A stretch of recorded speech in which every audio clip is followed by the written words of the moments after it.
Alrighty. So we are live here today, and we are going to be discussing another sample credit report. Let me just get my things fixed up here.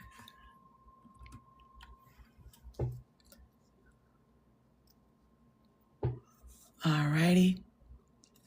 We are going to be discussing a credit report, reading a credit report, understanding the important parts of your credit report when you are viewing it, understanding and knowing the different areas and sections of the credit report. Now, this is a sample credit report. This is a report that I pulled from many, many years ago. As you can see, it's from 2021. But I just wanted to go over the sections. The sections have not changed. Nothing is different. So I want to make sure that I make that very clear. And then also, if you are on, please like the video. It helps me out to get this across as to many people as possible.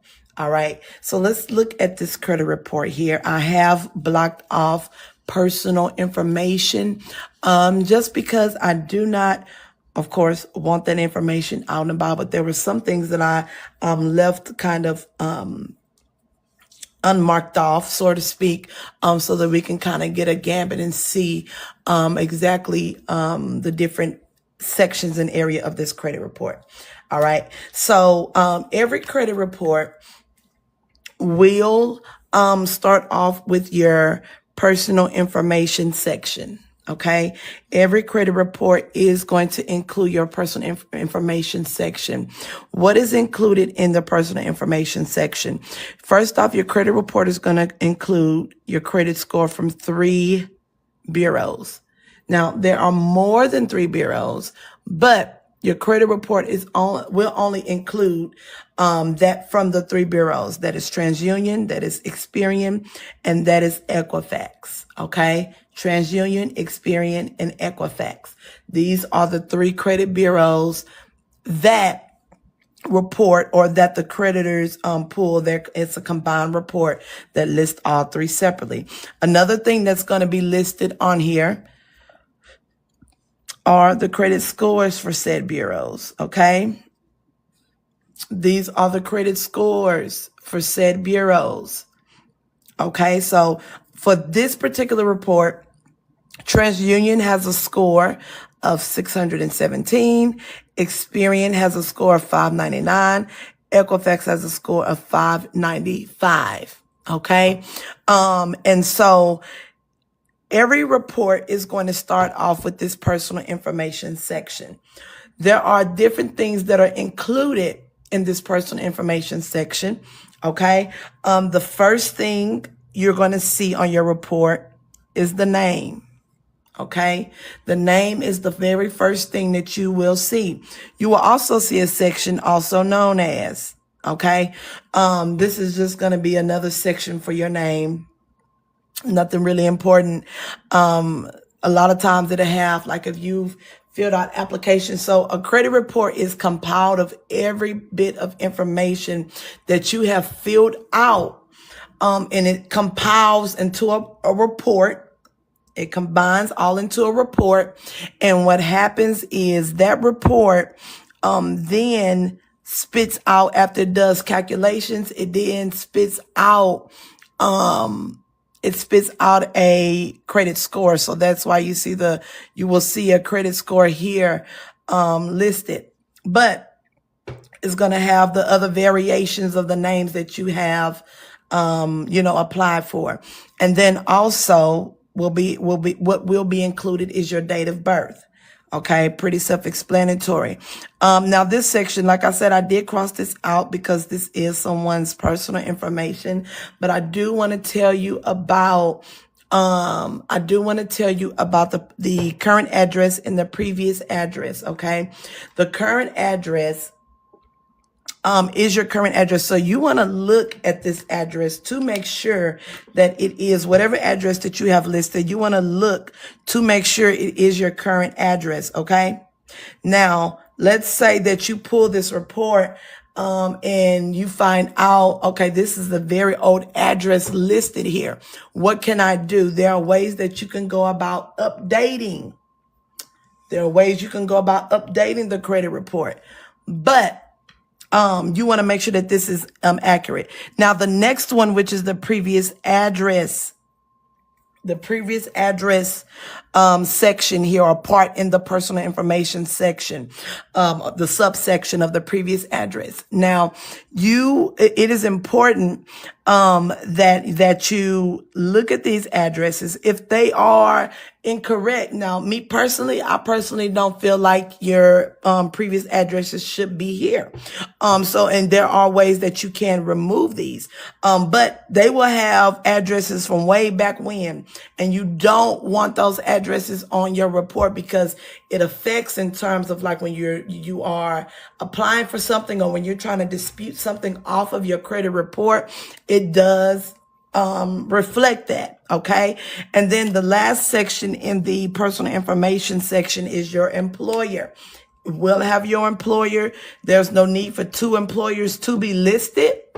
So go ahead and get that second employer removed, okay? Go ahead and get that second employer removed because there's no reason that it should be there. All right, and then the next section that will be listed under the personal information, next part that would be listed is a consumer statement. So if you've been a victim of ID fraud, okay, you can add a statement to your consumer report. It can be something like, previous victim of ID fraud, please call to verify if trying to open up a new account. So that is a section where you can add that on there, okay? Also, this particular one put the credit report date, but like I said, you can add a consumer statement. You do not need all of these extra employers. And then, if I'm being honest, you do not need these extra addresses, okay? It's redundant. You do not need it. It does nothing for you for it to be there, all right? So let's go to the next page of this credit report. All right, so this here is our summary section, and it's listed at the bottom of this first page to let you know that it's the summary section. It's listed right here. Okay. But it is listed there to let you know that this is the summary section of the report. Now, this section of the report is going to show you a few different things. It's going to take your whole report and it's going to give you a summary. Again, this report has TransUnion, Experian, and Equifax. We do have more than 2 credit bureaus. But the 3 main or the 3 top bureaus that we have are TransUnion, Experian, and Equifax. So when we're looking at this summary section, it tells us a few different things that are important. Now, I did not print out the full report of this, so this is not the full report. Thank you so much for joining. If you're on, please like the video. It does me very well if you like the video, if you like the live. Now, I did not print the full report on this because it was pretty long. As you can see, it was 22 pages. You can't see. Let me move it over. This report was 22 pages, so I did not print the full entire gambit of it. But this summarizes everything that's on this person's credit report. Okay, so let's look at it. All right. The first thing that you're going to see is the total accounts. So this tells you how many total accounts are reported to the TransUnion, the Experian, and the Equifax report. So TransUnion, the total amount of accounts, whether it's negative, whether it's positive, whatever it is, it's 14. Okay, it's 14 total accounts. Experian, 11 total accounts. Equifax, 21 total accounts. Okay, and then the next part is showing us is how many open accounts. So how many accounts on your report are listed as open? Right? For this person, for TransUnion, it's 5. For Experian, it's 2. And for Equifax, it is 8. Okay. And then the next thing, which is a really pretty important part of this. Thank you so much for joining. If you're watching, please like the live. Is the closed account. So this is saying how many out of your entire report, how many accounts are listed as closed. Okay. TransUnion for this person is 9. Experian is 9. Equifax is 13. Okay, so this is the number of accounts that are closed on this on this report. And then the next thing we see are how many are delinquent. Okay, how many delinquent accounts are listed on the report? And I'm trying to see where we see one of these that are delinquent. Yes. We see one of those that are delinquent. On here, TransUnion, we have 2. Experian, we have 0. And Equifax, we have 3. Okay. These are the amount of delinquent accounts. Derogatory, meaning closed, charged off, collection, right? TransUnion is 7. Experian is 8, and there's no data reported for the Equifax. Okay. And then we look at we look at the balances. So all of the accounts on the report, what is the total balance of all of them? Her balances are pretty good. For TransUnion, it's 3,000, a little bit over 3,000. For Experian, it's a little bit over 11. For Equifax, it's a little bit over 17,000. Okay. And then payments. How many payments? What are the total with all of the open accounts, with all of the accounts that are open and you're paying on? What is the monthly payment amount that you are supposed to pay? Okay. And then the next one is the public records. There's 0 here. This is basically bankruptcies. And then the last thing, inquiries over the past 2 years. So that's 7 on TransUnion, 13 on Experian, and 13 on Equifax. Okay. So this is the summary section. So this part is a summarized version of the whole rest of the report. Okay. Of the entire rest of the report. That is the summary section. All right. So now we look at the next section is going to show us the account history. What is the account history of the report? What is the account history of that account?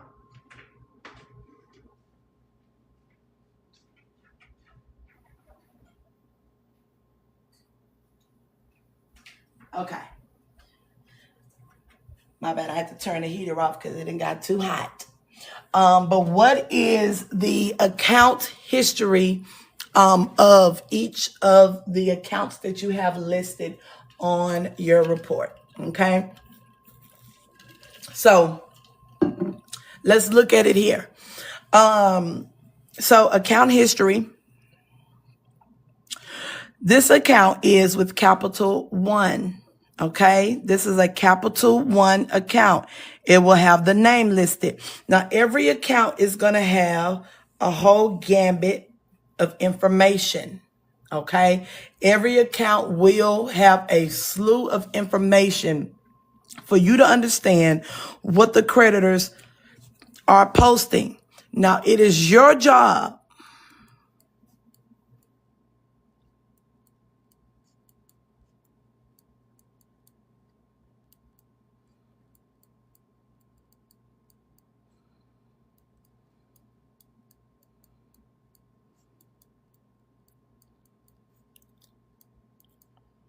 right? Your report is your responsibility. So it is your job to make sure that the creditors are posting correct data on your report.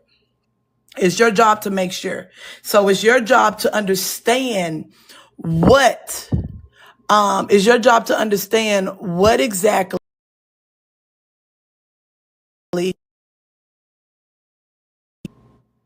it is your job to understand what exactly is listed on your report. Okay. So you want to look at all of this information and you want to ensure that what a creditor is posting is correct. So we look at some different things here. Okay. The first thing that we look at is the account number. Okay. That's pretty self-explanatory. Let me highlight the bureaus so you see them on here. Okay. So the first thing that we look at is the account number. It will be kind of masked in a way because of its personal information.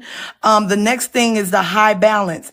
This is the part that tells you the highest that your balance has ever been. Okay. This tells you that during the duration that this person has had this account, this is the highest that their balance has been. And so here we see that it's $195 on TransUnion, $195 on Experian, and then we see it's $0 reported for Equifax. Okay. And then, so if we look at, okay, looking to if this is an account that you wanted to dispute, which this shouldn't be an account that you want to dispute, and we'll talk about that further down. But if this was an account that you wanted to dispute, this is one of those identifying information pieces that you can use in your letter. And then also the next one is last verified. So this is the date that this account was last verified. Date of last activity. 9 times out of 10, this is the date that this, and this is a very old report. Okay. This is a very old report, but this is the date that there was a last, payment more than likely, made to this, account. And then we have date reported, and then we have date opened as well. Okay. So this is the date that this account was open. Now, here are some of the more, valuable pieces of information to look at on your report. Okay. And that a creditor also looks at and takes into an account. Thank you so much for joining. If you're on, please like the live. Thank you very much. One thing that they look at is balance owed. How much do you owe on this account? Is there a balance? Because we want to make sure, we want to ensure that in the event that we lend you money, in the event that we give you this credit card or give you this car or finance you for this home or finance you for this furniture, whatever you're filling out a credit application for, they want to know what are your other balances like, because we want to make sure that your balance to income ratio is still within a certain limit. Okay. Another thing, account status. What is the status of your account? Okay. And then one of the more important things is the payment status. Are you current on your bills that you pay? Do you pay your bills on time? Do you pay your bills, that like it's stated in your contract? Okay. And then another one, and this one also plays a role into your past due. Another one, and this one also plays a role into your past due. Into your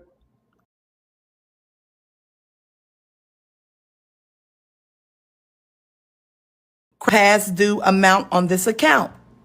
Okay. What is the past due amount that you have on the account?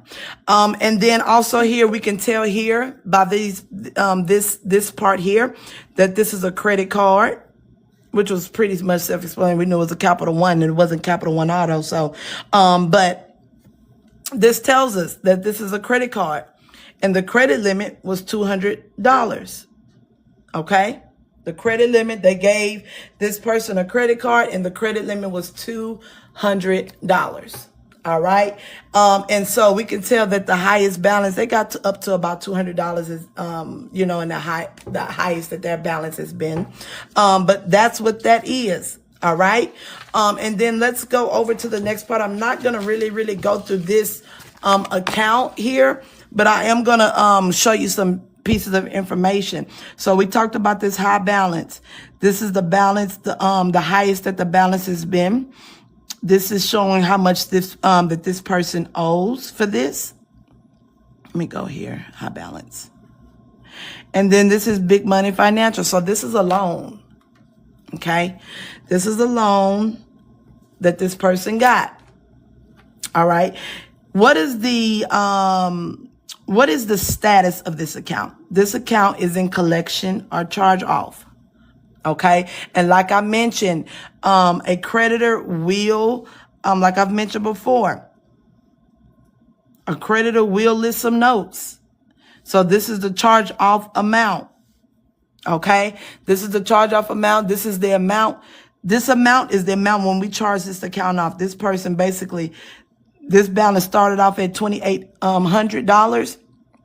And the balance owed is 28. So this, on this report, it was never paid. So this is a derogatory, account.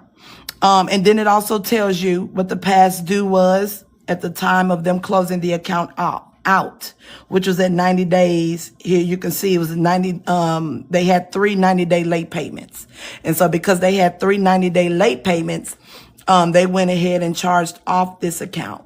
But the term of this account was 24 months. Okay. So this person got this loan. This was a loan. This person got this loan and they did not pay it. It looks like a payment was never made on this account. So the creditor just ended up closing the account off. And this account is only reported to Equifax. And so the reason that an account, is reported to one bureau and not the others is because that creditor may only report to that one bureau. Okay, so you'll see accounts listed on your report. Maybe it'll be TransUnion and Equifax. Maybe it'll be Experian by itself, or some like the one we just did previously before. This one, it'll have all 3. So it just depends on which bureau that the creditor reports to. Okay. And so for this loan account that this person had, okay, it was charged off. Now I want to take you to the next section. There's some more account sections here, but I want to take you to the next section of a credit report. Okay. The next section of a credit report is the inquiries. Well, the next section actually is the public information, but this person doesn't have any bankruptcies, so it's not listed on there. Okay. That is the next part of the, Lord, I did not spell that right. Lord have mercy. Is the public information section. Now let's look at the inquiries. Anytime you apply for credit, every time within the past 2 years, it's going to be listed on your report. Most of the time when I see a report, so these are the inquiries here, and then these are the inquiries here. Most of the time when I see inquiries on a report, they're from cars, right? Because a lot of people, when they need cars, they'll go to one lot, and that one lot will run your credit like 15 different times to 15 different companies because they're trying to get that sale. So as you can see here, like, you see all of these on the same day, and you see the companies, all of these are auto finance companies, right? And so on that same day, they ran their credit several times. And I'm sure if I flip over here, which is true, it's some more on this same day.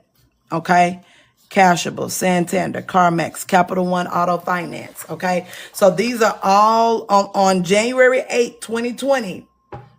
A little bit over 6 years ago, this person went into one lot and they shipped their social security number to 1, 2, 3, 4, 5, 6, 7, 8, 9.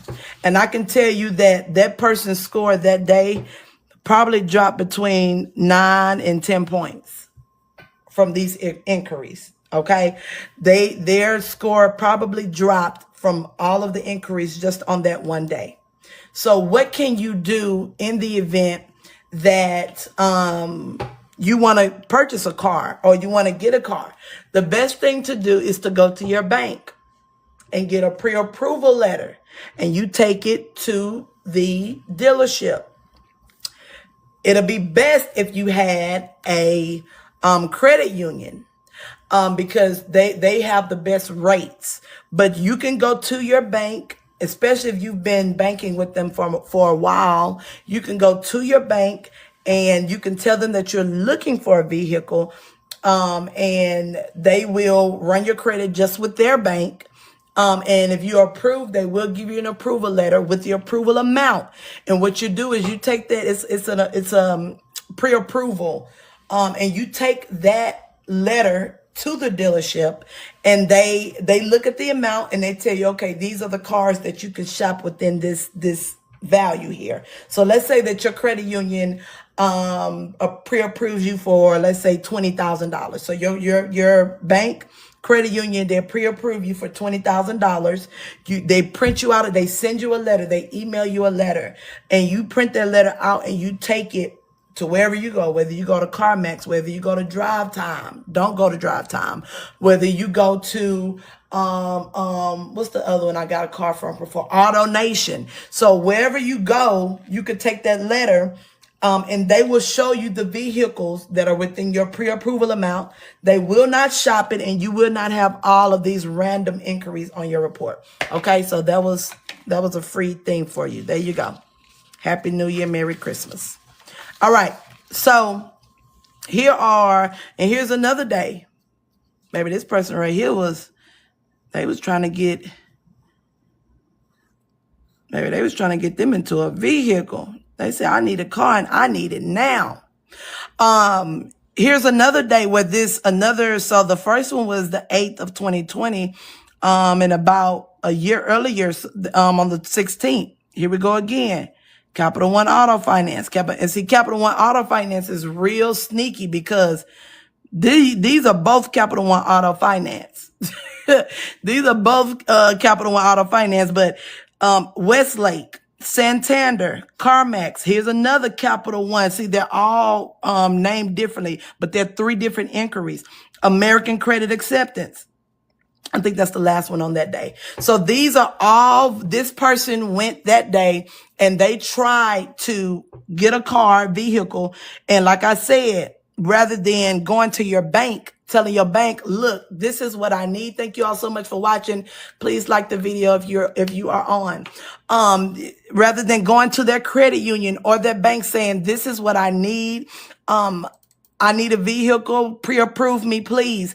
And you give them all of your information and they pre-approve you or not. But if you have decent credit and if you have a decent banking history with them, they will pre-approve you. And you just take that rather than racking up all of these. And I could tell you these right here was another maybe 9 to 10 point drop, depending on what her score was and the other factors, but between 9 and 10 points when she ran it again. All right. So the next part of, and this is the last section of the report. The great thing that the bureaus do is they give you every creditor that has ran your report. Let me tell you about how to remove these, right? So let's say you were looking for a vehicle and you decide whether you got the vehicle or you didn't, and you notice that after shopping your Social Security number around all over the place, you notice that your points did drop. And if you are, you want your score to get up, especially if you're looking for a car, you want your score to be consistent and stay at a certain point or a certain range. There's 2 things off the top that you can do. Okay. 1, you can call the credit bureau. I used to have a call script. I might do that and put it on my link tree for free for you, because it's already done. But there's a call script that you can call the bureaus, okay, and you can call them and talk to them, and they will remove the inquiries within 24 to 48 hours. Okay, so there is a script that you can use to get these removed in 24 to 48 hours. All right.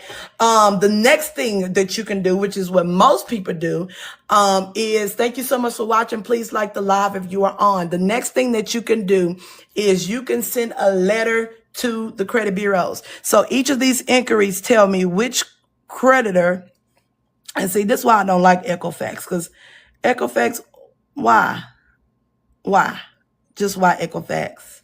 But anyways, I got a little beef with Equifax, but I'll tell y'all why in a minute. But you can send a letter to the credit bureaus, and there's a template. I have the template to this letter inside of my school academy. Okay, you get it as a member of the school academy. You get the letter for free. Okay. I have the letter for the students in the school academy completely free in my credit course.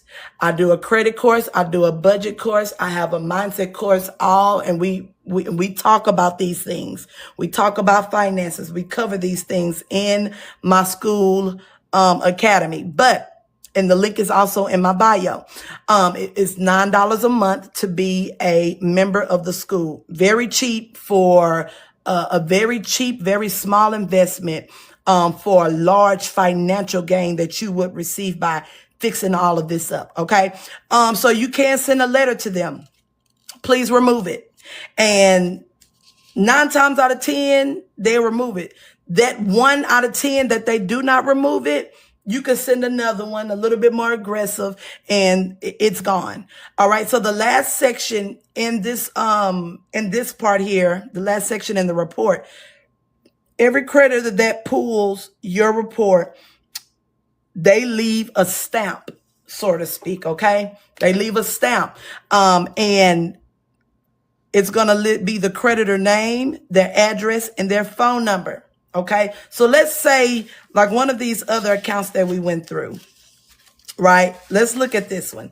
So let's say that you never even had a Capital One account, or actually, let me look at let's look at the derogatory one. Let's say that this account is collection charge off, and you say, well, wait a minute, I paid this loan off. This loan is paid for. And so the step that you would do, and I'll do a live on the letter, like typing the letter out, how the letter goes. But what you would do is you would email. So this is with Equifax. So you would send Equifax a letter as well as Big Money Financial. Like, what's good? What's good with you, Big Money Financial? Like, why are you reporting at this account? If this is false, why are you reporting that this account is a collection or charge off? And so the credit bureaus, they super messy. And so what they would do, I don't think I printed out their this last page of it. Yep. Cause this is, page 21. So here it is right here. They will give you the creditor's thing because really they want you to handle this on your own. Like the bureaus want you, like you handle your own mess, right? Like I'm going to, we will step in and we would come help you out if you need it, but we need you to handle your own mess. So what we're going to do, we're going to help you out. We're going to list the creditor name. We're going to list their address, and we're going to give you their phone number. Call them up. Don't call us. Call them. So the bureaus really want you to reach out to the bureaus really want you to reach out to the creditor before you reach out to them. But we know that we can hit them up at the same time. Okay. So what you would do is if you have an account on your report that should not be there, that you do not, that you know is incorrect. And that's why it's important to know these different, know what each of these different things was. We kind of already went through it. But it's important to know all of this information is correct. Cause even one thing on here. So let's say, okay, it was a charge off, but let's say that your past due amount wasn't 190. Okay. Let's say that it was a charge off, but your full balance was not 2804, right? When they charge this account off, these are the details that you can use in the letter. So you want to send a letter to Equifax. And then you also want to send a letter to BMG Financial. and ask them what's good. And I have these templates inside of my school academy. The link is in my bio. I have the templates that you send the creditor. I have the template that you send the credit bureau in the event that you see something on your report, because like I stated, it's your responsibility to know what's on your report. It's your responsibility to know if the items or if the data that's listed on your report is correct. And if it's not, it's your responsibility to make sure that it's either removed or updated. Okay, removed or updated. I am a certified credit counselor. Okay, I didn't go to a 4-year degree, but I did take my state testing. I am a certified credit counselor. And I can tell you that there are rules and limitations in place to make sure that this information is correct. And let's say that you sent a letter to Equifax. Let's say you sent a letter to Big Money Financial, BMG, or whatever they is, Money Financial. This is a loan. So let's say you sent a letter to both of these and they're refusing to remove it. Well, what you want to do now you want to contact the CFPB, but that's a whole nother live for a whole nother day. And I also have that information listed in my school account. Okay. All right. So they give you the creditor's name, they give you their address, and they give you their phone number. All right. And it is your responsibility to reach out to this creditor. If there's information listed on your entire credit report, we went through the entire credit report. We went through the personal information section. Yes, there are times when items in the personal information section is incorrect, and you have the legal right to get it updated. We went through the summary part, and we went through how to read an account on there. We went through also the credit inquiries. Here we go, the credit inquiries. And then we also went through the creditor contacts. All right. That is going to conclude my live on today. Thank you so much for watching. If you are on, please like the video before you log off. You can also join me as we discuss these type of things and more in my school account. You all have a blessed and wonderful day. Bye-bye.